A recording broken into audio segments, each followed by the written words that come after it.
2 days ago, I gave testimony before the Committee on Access to Information, Privacy and Ethics in the House of Commons. They were doing a study on social media and privacy, and I wasn't there, but they brought me in through video conference, and I boldly decided that I was going to tell them about what was wrong with their own political parties and how they were mishandling personal data. And they didn't want to hear. They didn't want to know. In fact, one of the members suggested that my whole testimony was completely out of order because the subject of voting and social and political parties and political data had really nothing to do with social media or social networking. Anyway, I gave my testimony. So what I thought I'd do is simply make the same arguments to you today, hopefully a more sympathetic audience, about the risks associated with the capture of enormous amounts of personal data by our political parties and the lack of protections that we actually have in Canada for this data. As was mentioned, I've written a report with my wife Robin Bailey on this whole issue, which is available on the website. And the history of that is as follows. There have been a series of controversies about this, questions asked about how politicians are using our personal data. And it goes back 10 years or so. Sometimes somewhat trivial issues, but questions raised about what is actually going into party databases and where is it coming from, in addition, of course, to legitimate polling, and what can one do about it? The most famous example was when Jewish voters, or voters with Jewish-sounding names, all of a sudden got Roshana cards from Prime Minister Stephen Harper and asked the question, what's going on here? So a series of issues like that. And the Privacy Commission of Canada was also getting complaints and inquiries. And she can't do anything about it. She doesn't have jurisdiction over our political parties. So she came to me and she said, well, I don't want to do nothing about this. Could you do a sort of study? Could you do an environmental scan to see exactly what's going on? And talk to whomever will talk to you. And issue a report about this whole question about voter privacy and the legal protections that do and do not exist. And so that was what was produced a few months ago. So I just wanted to summarize the findings and engage in some discussion with you about it. Canada's political parties, and I want to concentrate pretty much entirely on Canada, although things are a lot different in the US. Can do collect a large amount and variety of information on Canadian citizens. On voters, on volunteers, on employees, on donors, on members, on supporters. And a disparate and fluctuating number of employees and volunteers might actually have access to that data, individuals who may have no training whatsoever in privacy and security. And increasingly those data are communicated through highly mobile, dispersed electronic formats. Canadian parties now operate extensive voter management databases.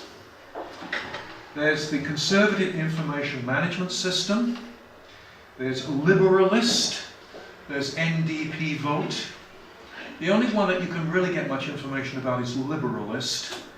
Others are shrouded in secrecy. And the foundation of those databases is the electoral list that's provided under the authority of the Elections Act by Elections Canada. And upon that framework, a large and increasing range of other data about identifiable voters is added and analysed and mined and segmented and, etc., etc. And those data come from a number of sources. Traditional methods to begin with, telephone polling, traditional canvassing methods, petitions, letters, but also from commercially available geodemographic and demographic data, such as data from Environics and so on, and also increasingly from social networking, from Facebook, Twitter, etc., etc. The contents of these systems are shrouded in secrecy. Know a bit about it, but don't know everything, and they're very dynamic. They're being built, and rapidly changing, we understand. Now, our Canadian political parties have also learned a lot from their American counterparts. And as we've seen from the recent US election, the continuing US election, that the range and variety of personal data available to political parties and their employees and volunteers is really quite extensive. And here are some of the stories that we document in the report about the current American election cycle and the sort of applications that are available. Smartphone applications for political canvassers. So, canvasser comes to your door, you're discussing an issue with that person, straight into the iPhone, into a central party database. Targeting online ad software, targeted email campaigns which match IP addresses with other data sets which show party affiliation, donation history, socioeconomic characteristics, the kind of information that Mario was talking about. Sophisticated market segmentation strategies aligning online and offline behavior, extensive use of robocalling, robotexting, and so on, and of course use of social media.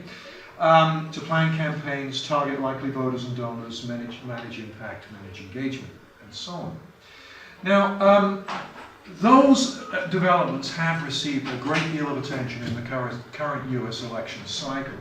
There was a terrific report in the New York Times last week, and a lot of really interesting analysis of the kind of digital trails that individuals leave behind them when they visit political websites. And it was reported that when you visit barackobama.com, there's no fewer than 76 different tracking programs which are analyzing your online behavior, installing a cookie, and so on and so forth. And it's not, Mitt Romney's website is similarly, just as good. Similarly intrusive.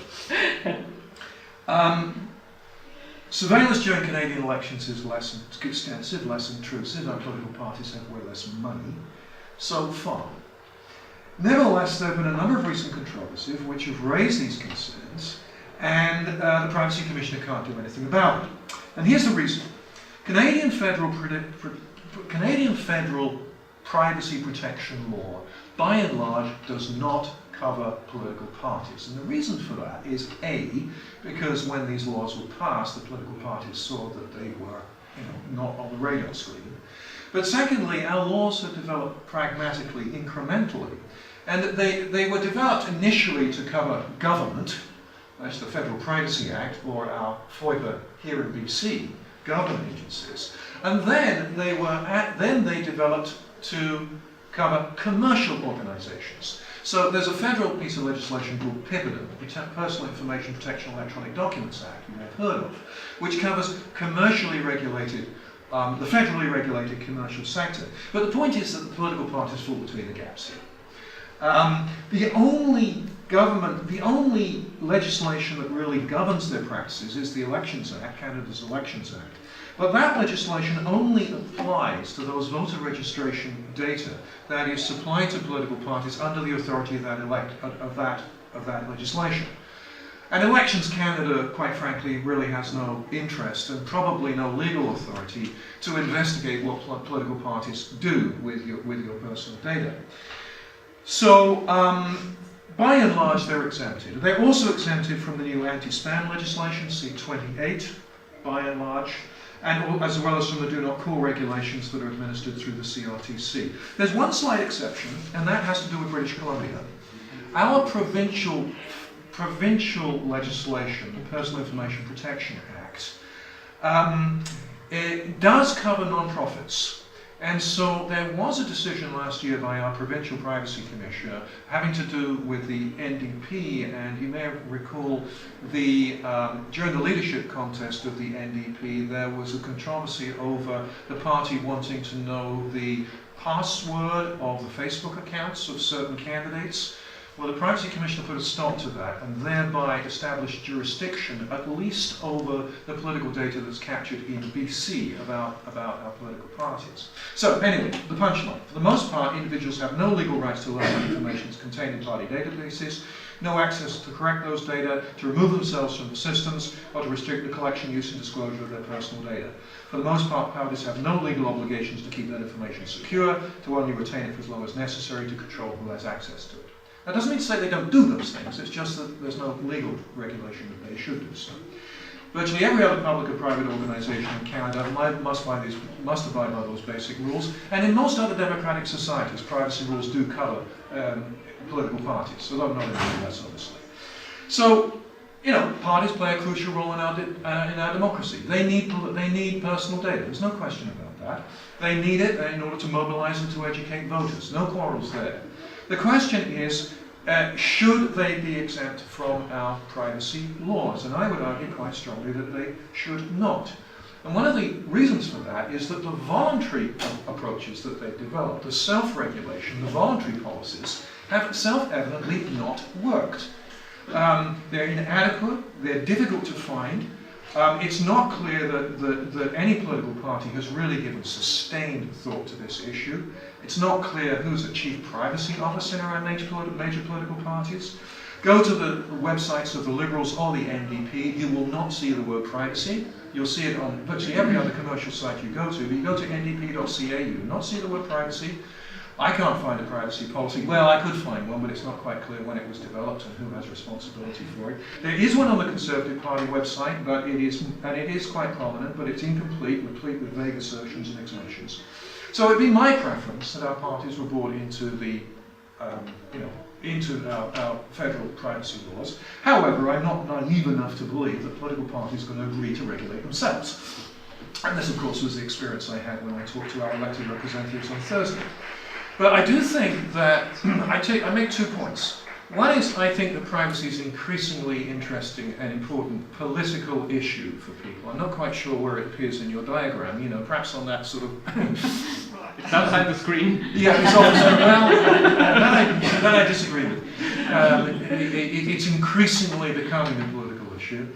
So, in summary, we give an awful lot of attention